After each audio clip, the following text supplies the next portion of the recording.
Hello and welcome to Web3 TV. My name is Lisa Amnagad, reporting live from the 7th edition of the Finext conference held here in Dubai. Joining me right now is Nalin Kumar, Managing Director of Blue Lotus Ventures. Thank you so much for joining me. My pleasure. How's everything going today? All great. And you're one of the speakers today, so Yes. can you tell me a little bit more about what you spoke about, any kind of key messages that you wanted to push forward?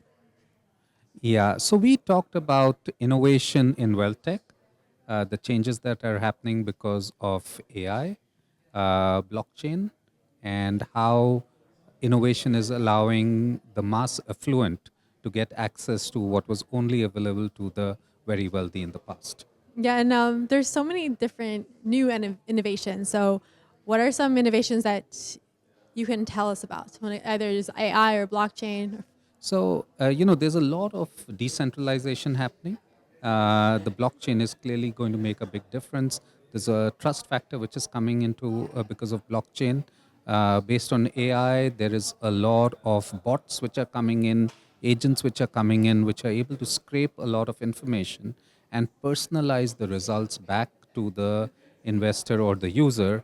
And that was going to bring a lot of efficiency into wealth management. And also, I guess, for people to understand where the opportunities lie, right? Oh, absolutely. I think at the end of the day, you'd still need human beings. It can't be fully robo because it has to work with respect to what the match with the investor. It has to be personalized for the investor. So it can't be all robo, but yes, absolutely, the opportunity is very big. Yeah, I think when it comes to AI, many people, we always thought we were smarter than AI because we can create things like art and stuff like that. But it's Yeah. now coming to a point where AI is getting very, very intelligent. But I do also, So there is one factor. There is intelligence and there's emotion. Human beings have emotion. AI doesn't have emotion. So the confluence where AI works without emotion, because emotion has a lot of negative connotations to it too. That's where AI will score. And then there is the trust which can come with the human element. So it's going to be a mix of these two factors. and as an investor, I wanted to ask you a little bit, what kind of startups or opportunities are you seeking now when it, because there's so many companies implementing AI and or using blockchain, but where do you see the gap So right now? what I'm looking at currently is tokenization and real world assets which are getting tokenized, which are giving a high yield. Okay, so it's a mix of the old world investing, just brought into Web3. That's what I'm looking at. And there are many companies tokenizing assets.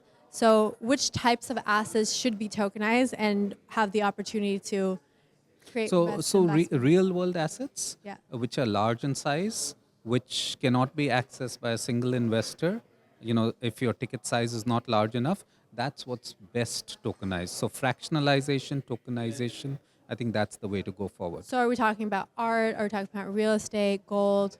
So I think the easiest one is real estate. It's more standard. People can understand it. Its utility. Gold, absolutely. But gold needs to be backed by real gold. So I think there's a custody factor in that.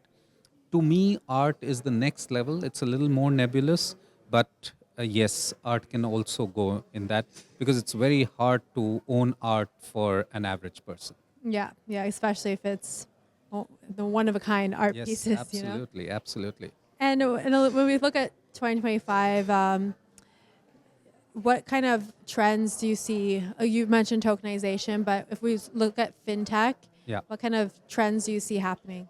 So I see AI coming in a bigger way.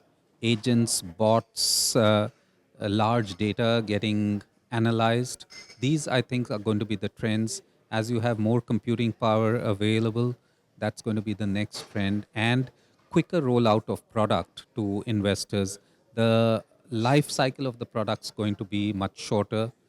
These are the key trends that I see coming about in the near term. And what about the challenges? How, like, what challenges? Yeah, I think AI is not without its challenges. So the big challenge is the personal information, data privacy. I think regulators will need to work very hard to ensure that data privacy is maintained and that data is not misused. it's easy to say, it's very hard to implement. So it's going to be a journey on this, and it will take some time for the regulators to bring in the right rails for the system. Yeah, I think it's a very difficult task because on the one hand, you want to protect the consumer, but you don't want to stymie innovation either. Absolutely. So Absolutely. we'll see what happens. Yeah. Well, it was a pleasure speaking with you. Likewise, Lisa. Lovely talking to you. Thank you. And I'll be bringing you more interviews. My name is Lisa Amnegard, and you're watching Web3 TV.